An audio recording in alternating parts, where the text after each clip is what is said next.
AITA for wanting to divorce my husband over a birthday party and cake. I, 40F, have been married to my husband Sam, 41M, for 10 years.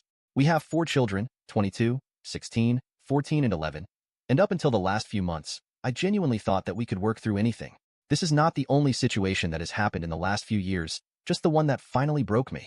I recently had a birthday and Sam planned a surprise birthday party for me. He spilled the beans to me 3 days before the party, and I thought it was adorable that he was so excited about the party that he couldn't contain himself. I wish this was the case. Instead, he told me that I needed to help him clean the house to get it ready for my party.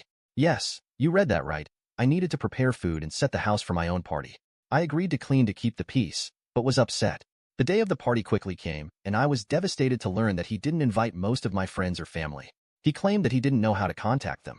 The final straw came when he carried out a cake in a flavor that he loved. Nothing that I would ever choose for myself. I barely managed to keep it in and cried in the bathroom after everyone left. I feel like an afterthought and hated listening to everyone compliment him for throwing me a party. I work 2 jobs, take care of the kids, do all of the meal planning, grocery shopping, and most of the housework. I am exhausted and just wanted to feel appreciated for a day. AITA for considering divorce because I feel he doesn't care. I just can't imagine throwing away 10 years of marriage, but I feel broken. Now on to the next story. Story 2.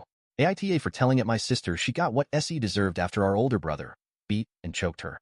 The title sounds bad, but here's the context. 8 months ago, our oldest brother, 28M, was jumped from behind and stabbed 13 times and cut up by 3 men after he left a grocery store on his way home from work. He nearly didn't make it and spent 4 months in and out the hospital.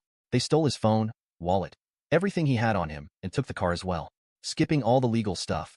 So far, only one of the men responsible has been caught when he tried to pawn some of my brother's things. After my brother got discharged from the hospital, he moved back in with our parents. All 3 of us kids are living with our parents at the moment. My sister is 20F, I'm 21M, and obviously my brother 28M. Due to what happened, my brother developed PTSD and has been diagnosed with PTSD. It was so bad that he couldn't allow anyone to walk behind him at all. He didn't even want to leave the house. I have to say that my brother is doing very well, or was doing well up until my idiot sister. He is going to therapy, no problem taking his meds, and like I said, he has been doing very well to the point that he doesn't completely freak out when someone is behind him, and he has been able to leave the house. Although he still completely avoids grocery stores at the moment, and sometimes still hyperventilate if we have to stop somewhere at night, but he is working on it and is getting better. I have to give it to his therapist, that lady is amazing. She has even helped the family and his girlfriend understand better, and giving us the knowledge and tools to assist my brother better. This is what happened. A little more than a week ago, my brother came home around 8 p.m. after visiting his girlfriend. My idiot sister thought it would be a good idea to hide behind the front door in the dark and jump on my brother from behind when he entered the house. I didn't witness everything, and I have pieced everything together from what I did see and what I was told. My brother freaked out and slammed my sister against the wall, choking her, and punched her repeatedly. I don't know how many times he punched her, but my sister has a broken nose, busted eye socket, swollen face, and some brushed ribs. All we hear that night was screaming, and me and our dad running downstairs seeing my brother having my sister against the wall choking her. I only saw 2 punches out of all the punches. It took me and my dad to restrain my brother and get him to calm down. My sister is currently looking like a red balloon.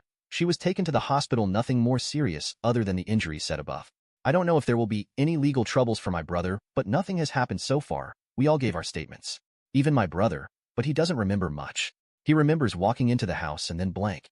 According to one of the police officers, they don't believe charges will be filed but will be in touch. My brother has been holed up in his room since last week after the incident, only leaving for necessities. All the progress he has made over the last couple of months seems to just be completely gone.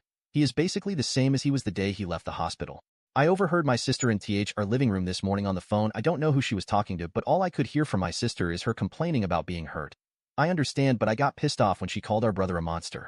That is when I told her she got what she deserved, and she should be glad that we were there to actually help, because things could have been a lot worse because of her idiocy. She caused her own pain. She caused our brother to relive something that almost took his life, and she is complaining and calling him a monster. I told her the only monster I see was her for even thinking that what she did to our brother after she knows what he went through is okay to do, and then actually do it. I just shouted she should not expect any sympathy from anyone in the family after the shit she pulled, and she is lucky our parents haven't kicked her ass out of it yet. My sister just went to her room and has been in her room the whole day. I can occasionally hear crying through the wall between our rooms. My parents are pissed at me and called me an asshole for blowing up on my sister. They already had the conversation with her and I should have stays out of it. My sister was just blowing off steam with one of her friends over what happened, and I had no right to say anything I did to her. Edit. Before someone calls my brother abusive again. Before all this happened, he was a kind, caring person, always a smile on his face, that has never gotten in a physical fight before outside of a boxing ring. I'm not asking on my brother's actions by mine, but as you want to weigh in on my brother's actions, please ask yourself this question first. You get attacked by 3 men, stabbed 13 times, cut up and beat from behind, and then have someone jump on you from behind not even a year later, and see how you would react in that situation. I don't know what went through his head at that moment, but I can tell you it wasn't who my sister is jumping one as a fucking joke. It was something like, I'm getting attacked again. I have to protect myself. Thank you everyone who subscribed me and like my videos.